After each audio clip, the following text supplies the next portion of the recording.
Assalamualaikum warahmatullahi wabarakatuh. Kembali lagi bersama dengan saya Andika Fathra Mustaqim. Kali ini saya akan mendiskusikan tentang tema berkaitan dengan komunikasi politik, yaitu hyperpolitik.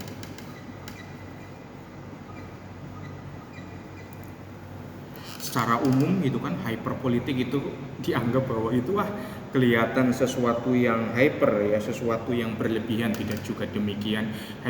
Hyperpolitik itu saya ungkap di sini itu kan setelah saya membaca bukunya Anton Jagger. Dalam bukunya Anton Jagger ini menarik karena dia membahas tentang suatu istilah, yaitu hyperpolitik, sebuah extreme polarization without political consequence. Jadi dalam buku ini politik itu kelihatan suatu hiper gitu ya, sesuatu yang kelihatan berlebihan, sesuatu yang kelihatan sangat antusias banget gitu, tetapi tanpa political konsekuensi, tapi tidak ada konsekuensi politiknya. Jadi kita itu berpolitik tetapi seolah-olah tidak ada konsekuensi yang kita dapatkan, atau dampaknya, atau real, ataupun konsekuensinya, atau apa yang kita laksanakan itu kadang-kadang cenderung semu.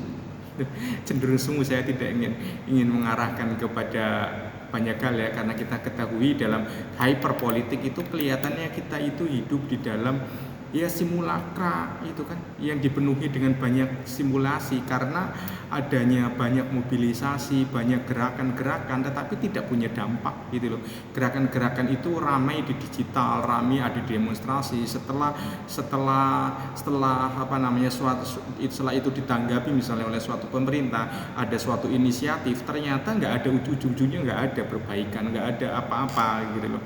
Demonstrasi demi demonstrasi dilaksanakan, gerakan-gerakan di media sosial, kampanye media sosial dilaksanakan, kampanye digital dilaksanakan, tetapi hasilnya nonsens. Itu yang menurut saya pahami dalam berkaitan dengan hyperpolitik. Jadi hyperpolitik itu, kalau yang saya baca di bukunya tersebut, di bukunya Jurgen, itu menunjukkan adanya end of the history ya, kalau di deskripsinya itu end the history, karena itu dipenuhi dengan banyaknya ilusi,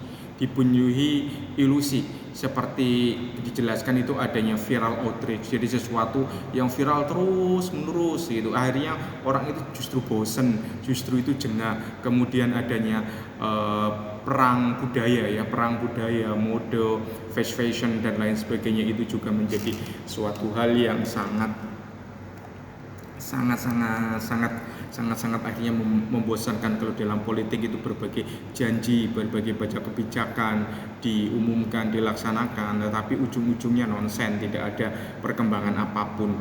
Jadi istilahnya itu ya, orang itu mudah lupa, orang itu mudah terbuai sehingga itu diperlukan suatu suatu kembali lagi, bahwa politik itu harus kembali kepada suatu yang penuh dengan esensi ya, dan penuh dengan esensi bukan hanya sebagai kekuatan kolektif yang mampu menggerakkan suatu perubahan, tetapi ujung-ujungnya itu tetap bisa dilawan. Ujung-ujungnya itu diperlukan suatu struktur ya, diperlukan suatu struktur yang kuat sehingga ada semacam perubahan yang memang sesuai dengan diinginkan. Karena bagaimanapun hyperpolitik itu merupakan bentuk efek dari kelanjutan dari extreme politicization. Jadi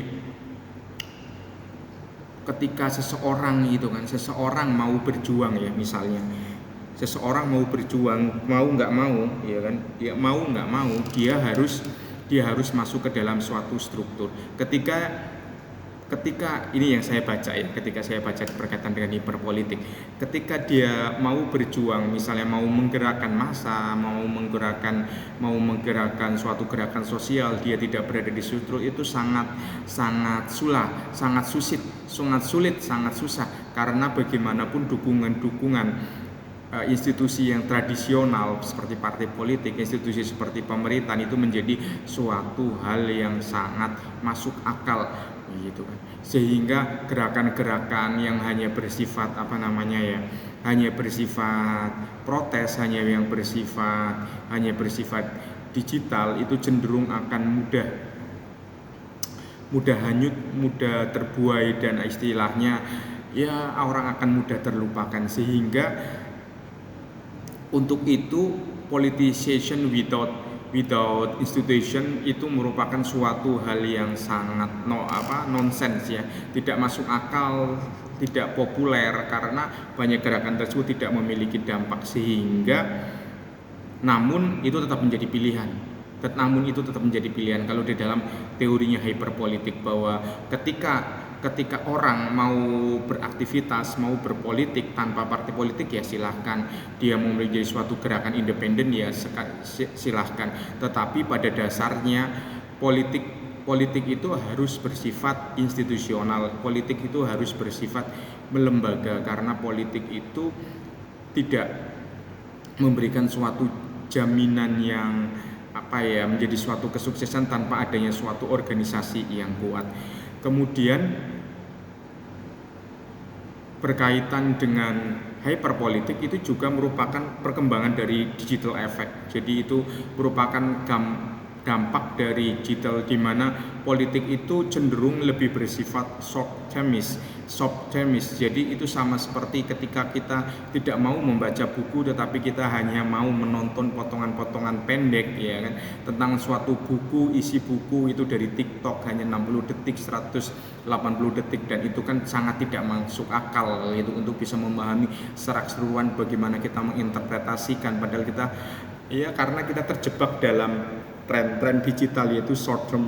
Kemudian masyarakat juga terjebak dengan adanya viral, ya, sesuatu yang viral akhirnya terjebak ikut-ikutan hanya sekedar FOMO, sehingga orang-orang itu rela antri, fleeting internet courage. Jadi orang-orang itu istilahnya hanya bersifat flare up, jadi hanya bersifat ketika kayak petasan gitu kan, setelah itu ya sudah, itu selesai gitu. Padahal itu bukan menjadi solusi. Solusi dari hiperpolitik sebenarnya adalah bagaimana bermain di dalam struktur. Kemudian ada faktor atomization, ya, kalau di dalam buku itu atomization itu bagaimana orang itu mengorganisasi partisipan, ataupun mereka itu bergerak secara isolated individual, tetapi umumnya itu bisa dikomersialisasikan ataupun bisa di-violate digital landscape. Jadi itu menunjukkan bagaimana adanya upaya kolektif untuk beroperasi secara individu maupun secara personal itu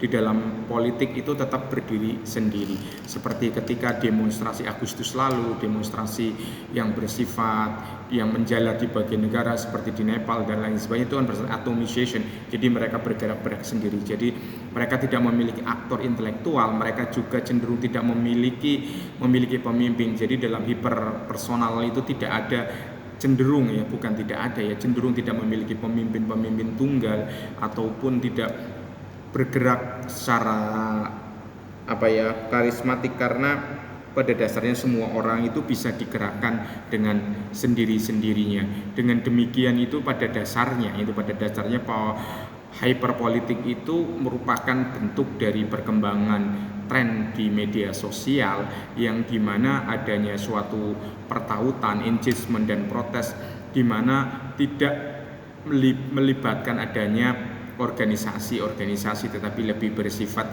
dengan engagement yang bersifat individu.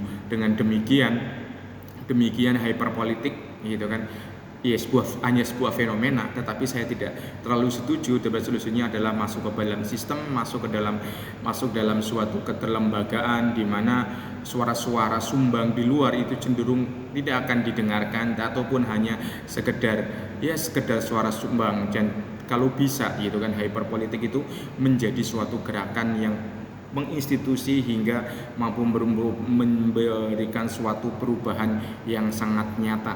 Dan dengan demikian, walaupun ya tetap aja ya, seorang pakar politik, seorang kritikus politik ataupun kritikus kebijakan publik bisa aja dia bersuara, tetapi dengan melembagakan diri dengan suatu institusi universitas, suatu riset, ataupun suatu lembaga media atau dan lain sebagainya, itu merupakan suatu bentuk melekatkan. Jadi gerakan-gerakan itu melekatkan dan menjadi suatu institusi yang bisa membawa suatu perubahan itu menjadi suatu bentuk yang yang menjadi cita-cita dari extreme politicization, karena konsep